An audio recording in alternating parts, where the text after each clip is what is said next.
सन 1630 में महाराष्ट्र की धरती पर एक ऐसा बालक जन्मा जिसने भारतीय इतिहास की धारा ही बदल दी।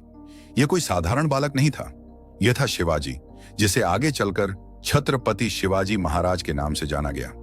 उनका जन्म शिवनेरी दुर्ग में हुआ, जहां उनकी माता जीजाबाई ने उन्हें बचपन से ही रामायण और महाभारत की वीर गाथाएं सुनाकर संस्कारित किया। शिवाजी के पिता शाहजी भोंसले आदिल शाही दरबार में एक सेनापति थे, लेकिन उनका हृदय मराठा स्वराज की कल्पना से भरा हुआ था। शिवाजी की परवरिश उनकी माता जीजाबाई और गुरु दादाजी कोंडदेव के संरक्षण में हुई। छोटी उम्र से ही शिवाजी में नेतृत्व की क्षमता दिखने लगी थी।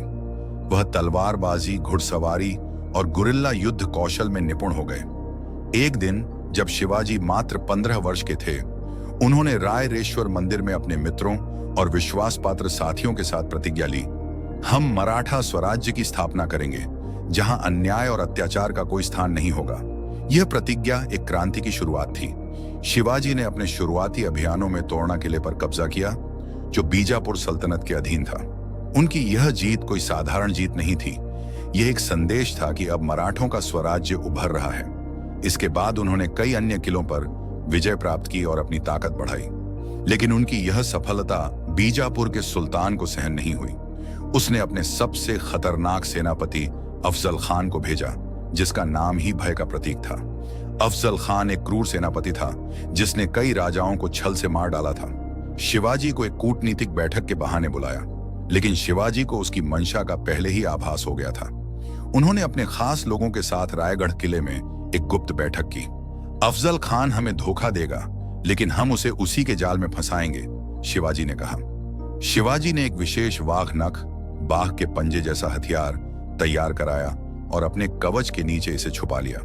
तय स्थान पर जब शिवाजी और अफजल खान की मुलाकात हुई, तो अफजल खान ने बड़ी गर्मजोशी से उन्हें गले लगाने की कोशिश की, लेकिन यह कोई साधारण आलिंगन नहीं था। अफजल खान ने अपने लंबे खंजर से शिवाजी को मारने की कोशिश की, लेकिन जैसे ही उसने वार किया, शिवाजी पहले से सतर्क थे। उन्होंने झटके से अपनी बाईं ओर मुड़कर वाघ नख से अफजल खान का पेट चीर डाला। अफजल खान दर्द से तड़प उठा और गिर पड़ा। शिवाजी के सैनिकों ने इस मौके का फायदा उठाकर अफजल खान की सेना पर हमला बोल दिया और उसे पूरी तरह पराजित कर दिया। अब शिवाजी की ताकत बढ़ने लगी थी और यह औरंगजेब को सहन नहीं था। उसने अपने सबसे कुशल सेनापति शाहिस्ता खान को भेजा, जिसने पुणे पर कब्जा कर लिया और लाल महल में अपना डेरा डाल दिया। शिवाजी जानते थे कि खुले युद्ध में जीत मुश्किल है, इसलिए उन्होंने एक साहसिक योजना बनाई। रात के अंधेरे में शिवाजी अपने कुछ भरोसेमंद मावलों के साथ लाल महल में घुस गए। उन्होंने बड़ी चतुराई से मुगल सैनिकों को चकमा दिया और शाहिस्ता खान के कक्ष तक पहुंच गए। शिवाजी ने तेजी से तलवार चलाई, जिससे शाहिस्ता खान के हाथ की 3 उंगलियां कट गईं। यह हमला इतनी तेजी से हुआ कि मुगल सेना को संभलने का मौका ही नहीं मिला। शिवाजी की इस बहादुरी से पूरा मुगल दरबार हिल गया। इस हार से गुस्साए औरंगजेब ने एक नई योजना बनाई। उसने शिवाजी को आगरा दरबार में बुलाकर सम्मान देने का नाटक किया, लेकिन जैसे ही शिवाजी पहुंचे, उन्हें बंदी बना लिया गया। अब वे मुगल सेना की कड़ी निगरानी में थे, लेकिन शिवाजी महाराज कोई साधारण योद्धा नहीं थे। उन्होंने एक चतुर योजना बनाई। उन्होंने बीमार होने का नाटक किया और दरबार में मिठाइयां बांटने की अनुमति मांगी। कुछ दिनों तक मिठाइयों से भरे टोकरों को नियमित रूप से पहरेदारों तक पहुंचाया जाने लगा। जब सबका विश्वास जीत लिया गया, तो एक रात शिवाजी और उनके पुत्र संभाजी उन्हीं टोकरों में छिपकर किले से बाहर निकल गए। यह सुनकर औरंगजेब क्रोधित हो गया, लेकिन तब तक शिवाजी सुरक्षित अपने राज्य में वापस पहुंच चुके थे। आखिरकार वर्षों की लड़ाई और संघर्ष के बाद सन 1674 में शिवाजी को छत्रपति की उपाधि के साथ रायगढ़ के सिंहासन पर बैठाया गया।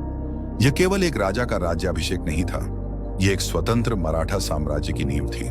शिवाजी महाराज ने एक ऐसे स्वराज की स्थापना की जहां सभी धर्मों का सम्मान था, जहां न्याय और प्रशासन में पारदर्शिता थी। वे केवल एक महान योद्धा ही नहीं, बल्कि एक दूरदर्शी शासक भी थे। उनकी मृत्यु 1680 में हुई, लेकिन उनकी विरासत अमर है।